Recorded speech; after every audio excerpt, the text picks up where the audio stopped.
Trend news চ্যানেলে আপনাদেরকে অভিনন্দন।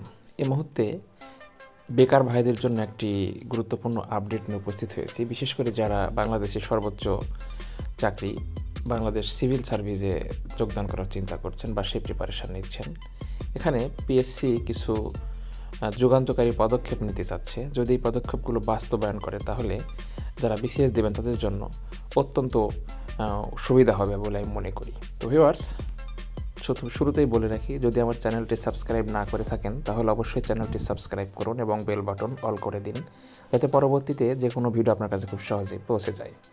দেখুন, বিসিএস একটি দীর্ঘ প্রক্রিয়া।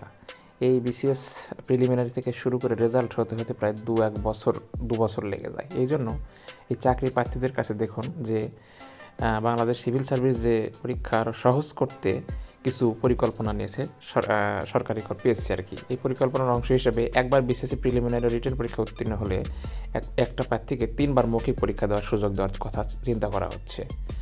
এই যে দেখুন, পিএসসির একটি দায়িত্বশীল সূত্র জানিয়েছে পরীক্ষায় অংশগ্রহণের বিষয়ে 2 ধরনের পরিকল্পনা নেওয়া হয়েছে। প্রথমটি হলো একজন প্রার্থী একবার বিসিএস প্রিলিমিনারি পরীক্ষা উত্তীর্ণ হলে তিনি 3 বার লিখিত পরীক্ষা অংশগ্রহণ করতে পারবেন, তাকে পুনরায় প্রিলিতে অংশগ্রহণ করতে হবে না। অর্থাৎ একবার প্রিলিতে উত্তীর্ণ হতে পারলে সেই প্রিলির তিনি 3টা রিটেন দিতে পারবেন, এরকম একটা পরিকল্পনা। আর সেকেন্ড যে পরিকল্পনা সেটা হচ্ছে একজন প্রার্থী বিসিএসে প্রিলি এবং রিটেন পরীক্ষা উত্তীর্ণ হলে তাকে 3 বার মৌখিক পরীক্ষা অংশগ্রহণের সুযোগ দেওয়া হবে আর কি। তাকে নতুন করে প্রিলি আর লিখিত পরীক্ষা অংশগ্রহণ করতে হবে না, এমনকি নতুন করে আবেদন করার প্রয়োজন হবে না। পরিকল্পনা চূড়ান্ত হলে 48তম বিসিএস থেকে এটা বাস্তবায়ন হতে চলেছে। দেখুন, বিসিএস পরীক্ষা অংশ নিতে প্রার্থীদের অনলাইন আবেদন করার সময় ইউনিক আইডি দেওয়া হবে।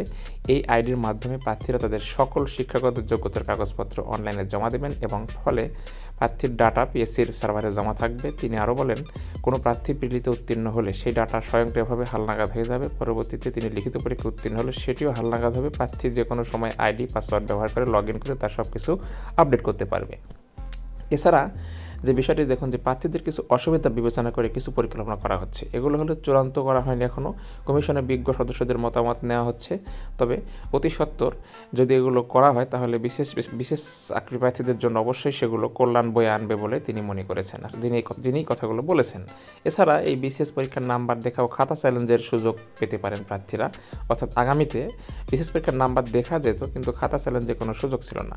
অনেক প্রার্থী পরীক্ষা দিয়ে অভিযোগ করেন তারা চাকরি পাওয়ার কথা বা রিটার্নের টিকার কথা কিন্তু টিকতে পারে না, সেক্ষেত্রে তাদের খাতা চ্যালেঞ্জের কোনো সুযোগ থাকতো না।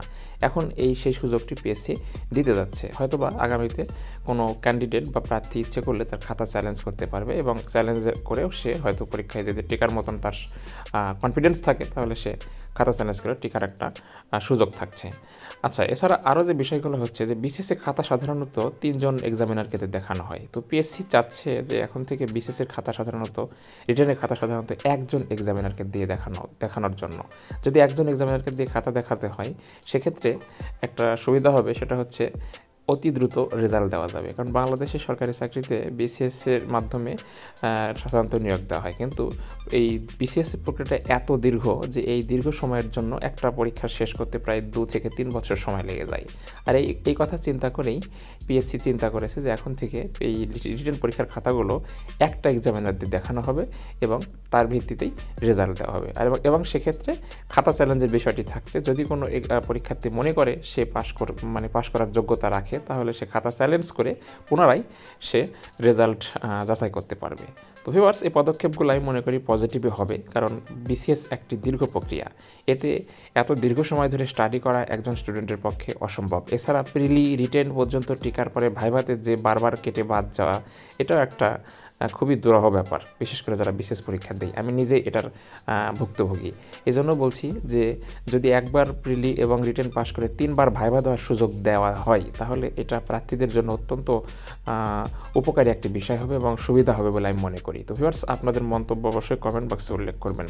সরকার যে পদক্ষেপটি নিতে যাচ্ছে এটা আমার মনে হয় যদি বাস্তবায়ন করা সম্ভব হয় পিএসসির দ্বারা, এটা অবশ্যই ইতিবাচক একটি পদক্ষেপ।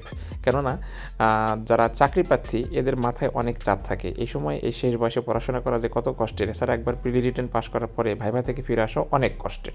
তো যাই হোক, এটাই ছিল এখনকার আপডেট। ভালো থাকবেন, সুস্থ থাকবেন, ধন্যবাদ।